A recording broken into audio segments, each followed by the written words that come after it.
Hello दोस्तों, welcome to my YouTube channel educational Adda. दोस्तों, आए दिन एग्जाम में ऐसे अटपटे क्वेश्चन देखने को मिलते हैं जिसे टॉपिक के माध्यम से कवर कर पाना बहुत ही मुश्किल हो जाता है। तो ऐसे ही प्रश्नों को सॉल्व करवाने हम आप लोगों के लिए एनसीईआरटी बेस्ड 5000 प्लस क्वेश्चन को लेकर आए हैं, जिसे प्रैक्टिस सेट के माध्यम से हर रोज 50 क्वेश्चन को देखते हैं। आज हम लोग प्रैक्टिस सेट नंबर 5 को देखेंगे। आज का पहला प्रश्न है, फिरोज शाह मेहता के द्वारा किस वर्ष बम्बई प्रेसिडेंसी एसोसिएशन की स्थापना की गई?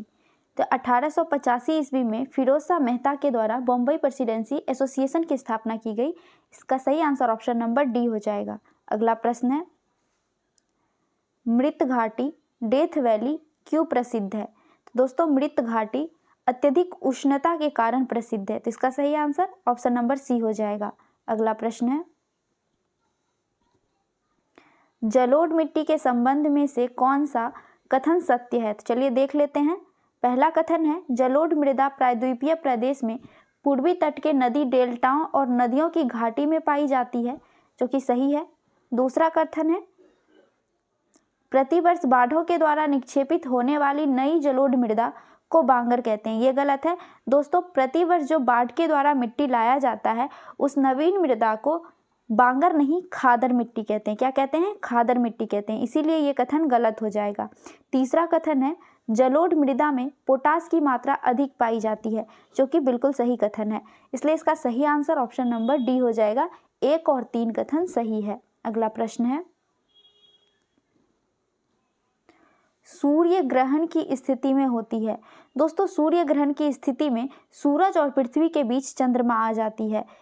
तो इसमें ऑप्शन नंबर सी में दिया हुआ है, चंद्रमा जब सूर्य और पृथ्वी के बीच आ जाती है तो सूर्य ग्रहण की स्थिति होती है। तो इसका सही आंसर ऑप्शन नंबर सी हो जाएगा। अगला प्रश्न है, यूरेनियम के भंडार में निम्नलिखित देशों में से कौन सा देश शीर्ष पर है? तो दोस्तों, यूरेनियम के भंडार में शीर्ष देश पर ऑस्ट्रेलिया है। इसका सही answer option number C Australia हो जाएगा। अगला प्रश्न है, निम्नलिखित में कौन से सही सुमेलित नहीं है? तो चलिए देख लेते हैं। पहला है 10 डिग्री चैनल, जो अंडमान और निकोबार द्वीप को जोड़ती है, जो कि बिल्कुल सही है। दूसरा है डोबर जल संधि, यह इंग्लिश चैनल और उत्तरी सागर के बीच में स्थित है, ये भी सही है। तीसरा है मलक्का जल संधि, यह अंडमान सागर और दक्षिण चीन सागर के बीच में स्थित है। और चौथा है डेविस जल संधि, यह हिंद महासागर और प्रशांत महासागर को जोड़ती है। लेकिन ऑप्शन में दिया हुआ है बेफिन खाड़ी और प्रशांत महासागर, जो कि गलत दिया हुआ है, और पूछ रहा है कि कौन सा सही सुमेलित नहीं है। इसलिए इसका सही आंसर ऑप्शन नंबर डी हो जाएगा। डेविस जल संधि आपको याद रखना है, हिंद महासागर और प्रशांत महासागर को जोड़ती है। अगला प्रश्न है, ओलिव रिडले कछुआ के स्थल के रूप में कौन सा स्थान प्रचलित है? तो ओलिव रिडले कछुआ के स्थल के लिए भीतरकनिका, जो कि उड़ीसा में स्थित है, भीतरकनिका नेशनल पार्क प्रसिद्ध है। तो इसका सही आंसर ऑप्शन नंबर ए हो जाएगा। अगला प्रश्न है, किस वन क्षेत्र को पृथ्वी का फेफड़ा के रूप में जाना जाता है? तो दोस्तों, अमेजन वर्षा वन को पृथ्वी के फेफड़ा के रूप में जाना जाता है। इसका सही आंसर ऑप्शन नंबर ए हो जाएगा, अमेजन वर्षा वन। अगला प्रश्न है, निम्नलिखित में कौन ओजोन परत को सर्वाधिक नुकसान पहुंचाता है? तो दोस्तों, ओजोन परत को सर्वाधिक नुकसान CFC नामक गैस यानी क्लोरोफ्लोरोकार्बन नामक गैस पहुंचाता है। तो इसका सही आंसर ऑप्शन नंबर डी हो जाएगा, क्लोरोफ्लोरोकार्बन। अगला प्रश्न है,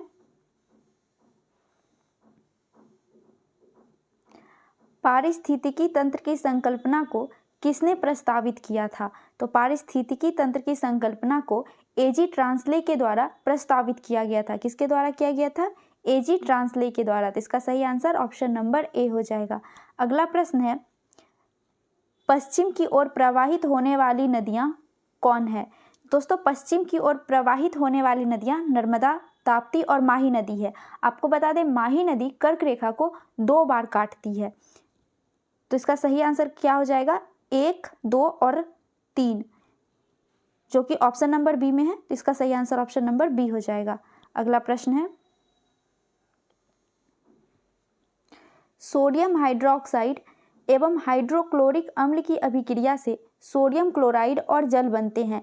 यह कौन सी अभिक्रिया है? तो दोस्तों यह उदासीनीकरण अभिक्रिया है। तो इसका सही आंसर ऑप्शन नंबर ए हो जाएगा, उदासीनीकरण। अगला प्रश्न है, निम्न में से कौन ऑक्सीकरण नहीं है?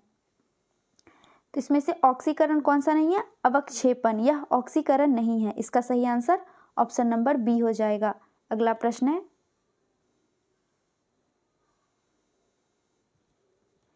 निम्न में से कौन सा अधातु विद्युत का सुचालक है?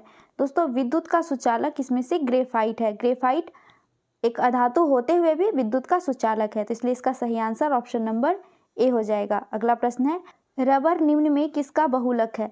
दोस्तों रबर आइसोप्रीन का बहुलक है। इसका सही आंसर ऑप्शन नंबर डी हो जाएगा, आइसोप्रीन। अगला प्रश्न है,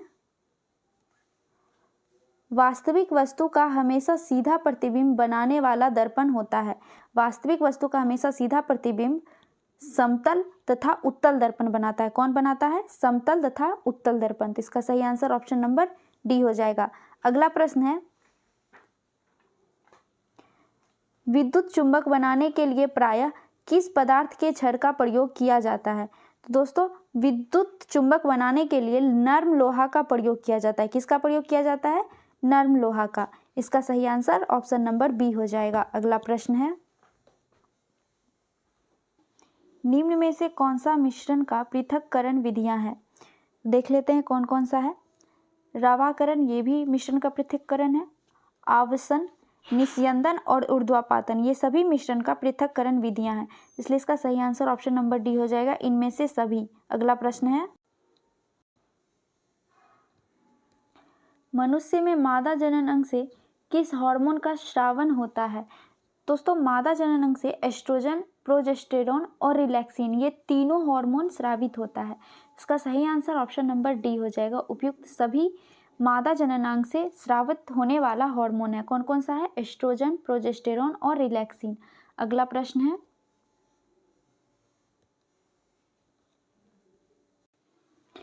कह रहा है सुमेलित करें। एक तरफ विटामिन दिया हुआ है और दूसरी तरफ उसका प्रभाव दिया हुआ है। चलिए देख लेते हैं। टोकोफेरोल, टोकोफेरोल से जनन क्षमता की कमी होती है, यह विटामिन ई का नाम है। दूसरा है नेफ्थोक्विनोन, नेफ्थोक्विनोन, इससे चोट लगने पर रक्त का थक्का ना जमने के लिए अधिक रक्तस्राव होता है। थायमीन, इससे बेरी नामक रोग होता है। और साइनोकोबालामीन, इससे तंत्रिका तंत्र की गड़बड़ी होती है। तो इसका सही आंसर क्या हो जाएगा? 3, 1, 2 और 4, जो कि ऑप्शन नंबर बी में है। तो इसका सही आंसर ऑप्शन नंबर बी हो जाएगा। अगला प्रश्न है, अमीबा में भोजन का अंतःग्रहण किसके द्वारा होता है? तो अमीबा में भोजन का अंतःग्रहण कूटपाद के द्वारा होता है। किसके द्वारा होता है? कूटपाद के द्वारा। इसका सही आंसर ऑप्शन नंबर ए हो जाएगा। अगला प्रश्न है, निम्न में से कौन ऊर्जा का मात्रक है? तो दोस्तों ऊर्जा का मात्रक जूल होता है। इसका सही आंसर ऑप्शन नंबर बी हो जाएगा। क्या हो जाएगा? जूल। इसका सही आंसर हो जाएगा। अगला प्रश्न है, संविधान के किस भाग में सहकारी समितियों का उपबंध किया गया है? तो संविधान के भाग 9 के ख में सहकारी समितियों का उपबंध किया गया है। किसमें किया गया है? भाग 9 के ख में। तो इसलिए इसका सही आंसर ऑप्शन नंबर सी हो जाएगा। अगला प्रश्न है, निम्न कथनों पर विचार व्यक्त कीजिए। पूछ रहा है कि कौन सा कथन सही है। तो चलिए देख लेते हैं। पहला कथन है, उच्चतम न्यायालय 6 प्रकार की रीट जारी करती है, जबकि उच्च न्यायालय 5 प्रकार की रीट जारी करते हैं। ये गलत हो जाएगा। क्यों गलत होगा? क्योंकि उच्चतम न्यायालय भी 5 प्रकार का ही रीट जारी करता है और यह आर्टिकल 32 में इसका वर्णन है। कितना? 5 प्रकार का रीट, इसीलिए ये कथन गलत हो जाएगा। दूसरा कथन है, अनुच्छेद 32 के तहत सर्वोच्च न्यायालय रीट जारी करता है, जबकि अनुच्छेद 226 के तहत उच्च न्यायालय रीट जारी करता है, जो कि बिल्कुल सही है। तो इसलिए इसका सही आंसर ऑप्शन नंबर बी हो जाएगा। केवल 2 कथन, दूसरा कथन सही है। अगला प्रश्न है, मौलिक कर्तव्य के संबंध में निम्न में से कौन सा सही है? चलिए देख लेते हैं मौलिक कर्तव्य के बारे में कौन सा सही है।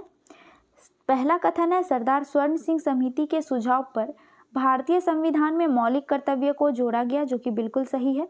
दूसरा कथन है सरदार स्वर्ण सिंह समिति ने संविधान में 8 मूल कर्तव्यों को जोड़े जाने का सुझाव दिया था, ये भी सही है। तीसरा कथन है 42वां संविधान संशोधन के द्वारा 10 मौलिक कर्तव्य संविधान में जोड़े गए, ये भी सही है। चौथा कथन है वर्तमान में भारतीय संविधान में 12 मौलिक कर्तव्यों को समाहित किया गया, ये गलत हो जाएगा। दोस्तों वर्तमान में भारतीय संविधान में 12 नहीं 11 मौलिक कर्तव्यों को समाहित किया गया है। तो पहला कथन सही है, दूसरा सही है और तीसरा सही है, चौथा गलत है। इसका सही आंसर ऑप्शन नंबर सी हो जाएगा। 1, 2 और 3 कथन सही है। अगला प्रश्न है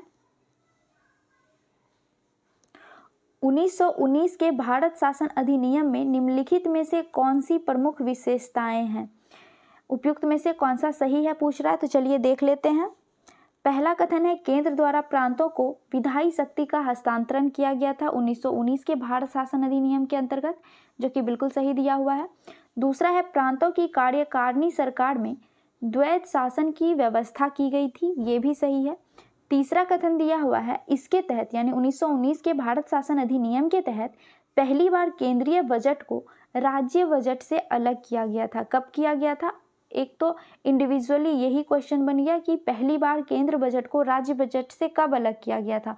तो आपको ध्यान रखना है 1919 के भारत शासन अधिनियम के तहत पहली बार केंद्रीय बजट को राज्य बजट से अलग किया गया था। तो ये भी कथन सही है, इसलिए इसका सही आंसर ऑप्शन नंबर डी हो जाएगा।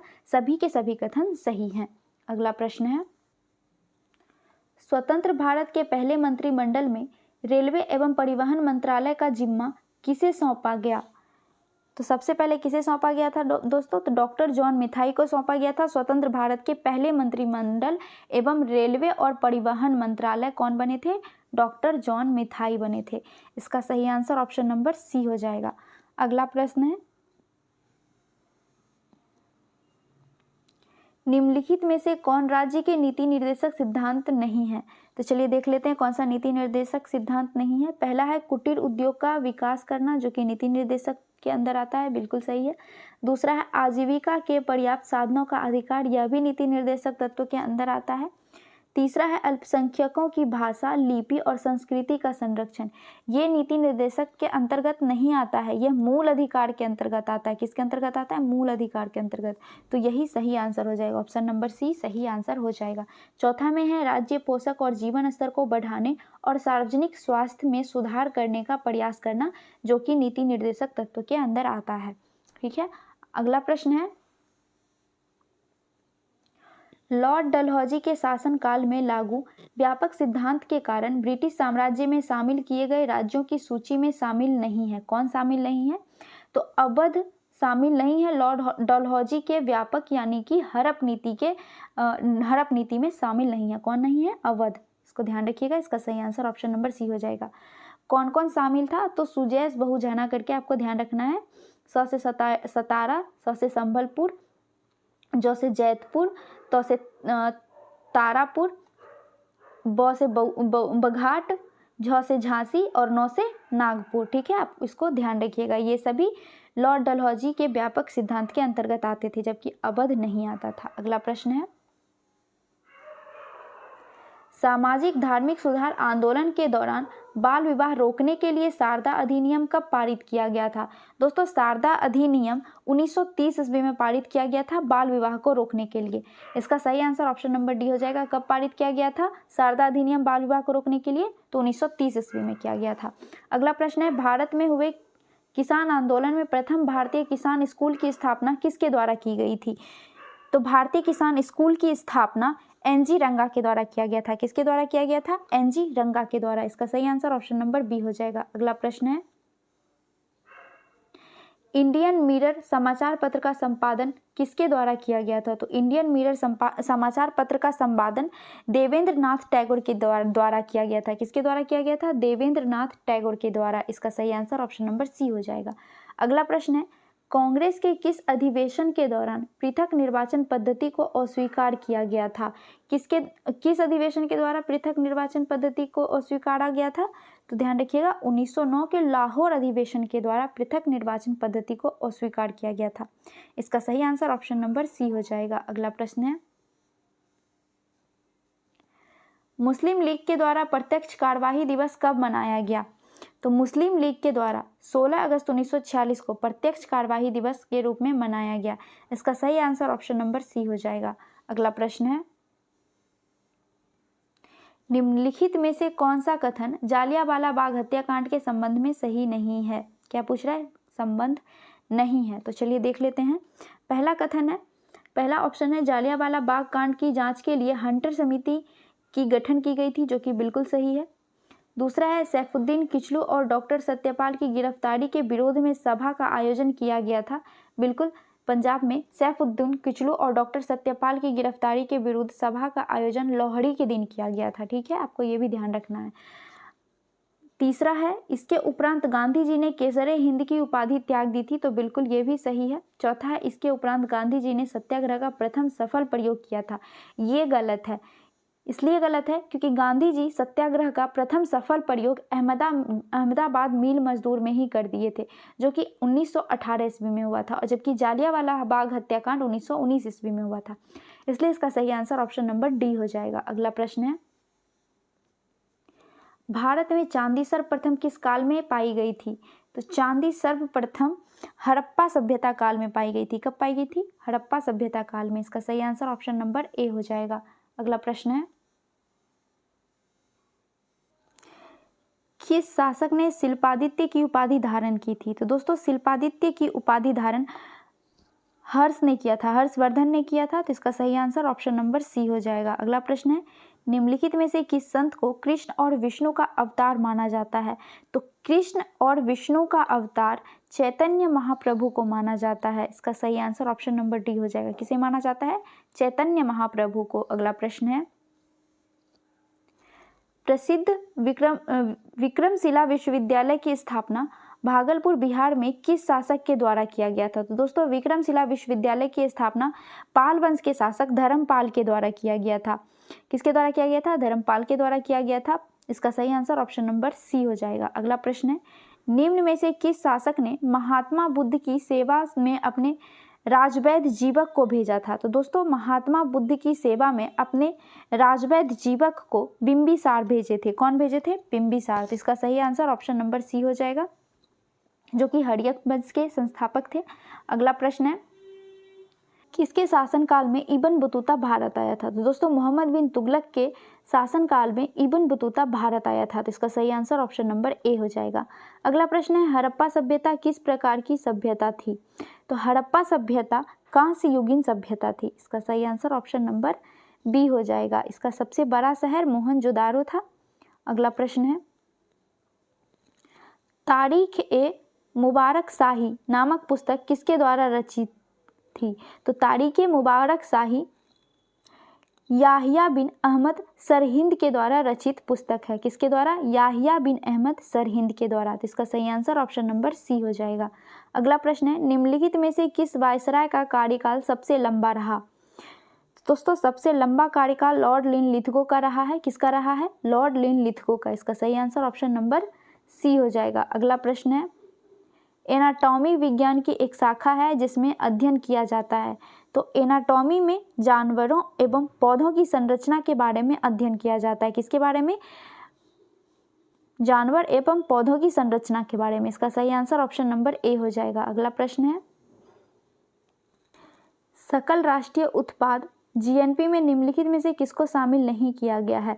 तो दोस्तों जीएनपी यानी ग्रॉस नेशनल प्रोडक्ट में विदेशी निवासियों की आय को शामिल नहीं किया गया है। जो विदेश में निवास करते हैं उसके द्वारा प्राप्त किया गया आय को जीएनपी में शामिल नहीं किया जाता है। तो इसका सही आंसर ऑप्शन नंबर डी हो जाएगा। अगला प्रश्न है,